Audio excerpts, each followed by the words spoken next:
few years ago, I was diagnosed with testicular cancer. It's all good now. It's all good. I'm all clear.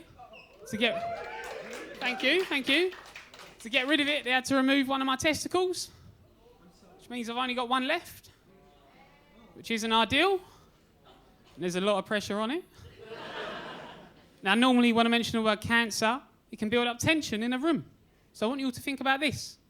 How often are you in a room with an odd amount of testicles?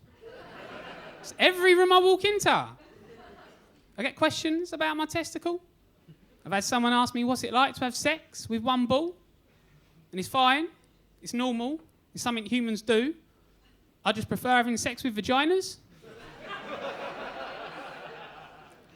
Someone else asked me, now I've only got one left, which way does it lean? To the left or to the right? And it leans to the left. But I think that's just because it appreciates public health care. A little bit of politics for you. Straight from me ball sack. Third question I get the most is, since I lost my testicle, have I lost any testosterone? Now, normally when people are asking me this, they're trying to take the piss out of me. They're like, he's lacking in testosterone, isn't he? Oi! Someone asked me in a pub once, I just went, oh, why don't you just fuck off? As well as having cancer, I'm also asthmatic and I'm half deaf. So I'm basically just a list of things that don't work properly. Like when most babies are born, the doctor says, congratulations, you've got a beautiful, healthy baby. When I was born, they just went, in theory, he should work. When I was first getting checked out for cancer, I was living in Australia and I had to go in for an ultrasound.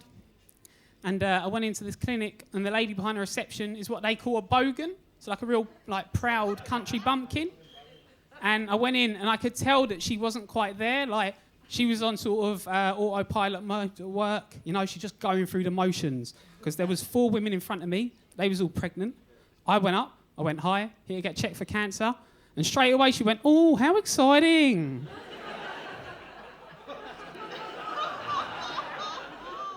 No. She went, sorry. She went, 1 second. And she went, Steve, your 2 o'clock cancer check's here. He went, oh, whereabouts is the cancer? She went, whereabouts is the cancer, honey? And now, I was embarrassed to say where it was, because I was in like a tight reception room, a lot of people in there, not a lot of privacy. So I leant over and I whispered, it's in my testicle. And she could see that I was nervous, could see that I was shy. She went, don't worry, honey, I've got you. She went, Steve? It's in his fucking nutsack!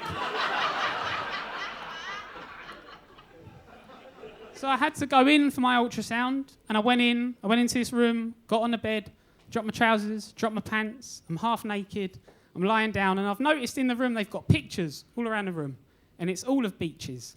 And what I realised was that to try and take your mind off of getting an ultrasound, they put these beaches up, so you can go, that's a nice beach. But the problem is, I've got a short memory, right? I bounce between thoughts. So I'm in there, and I wasn't going, that's a nice beach. I was going, beach balls, beach balls, beach balls. So anyway, I was waiting for Steve to walk in, this old geezer, but instead, in walked this woman who was fit as fuck.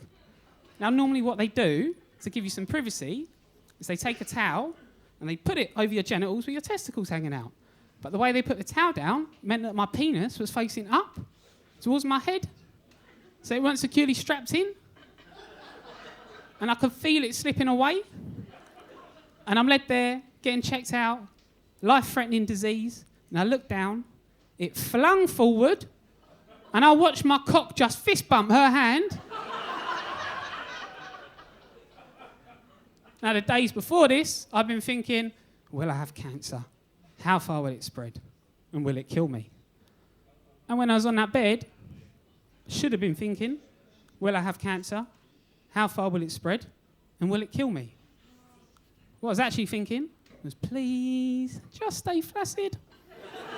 Please stay flaccid. I don't want an erection. She don't want to see an erection. And quite frankly, if I got one, it'd be sexual harassment for the both of us. Towards the end, she lifted her head up and said, is everything okay, Mr. Field? I went, everything's fine, but if you don't hurry up, you won't need a camera to see what's inside my testicles.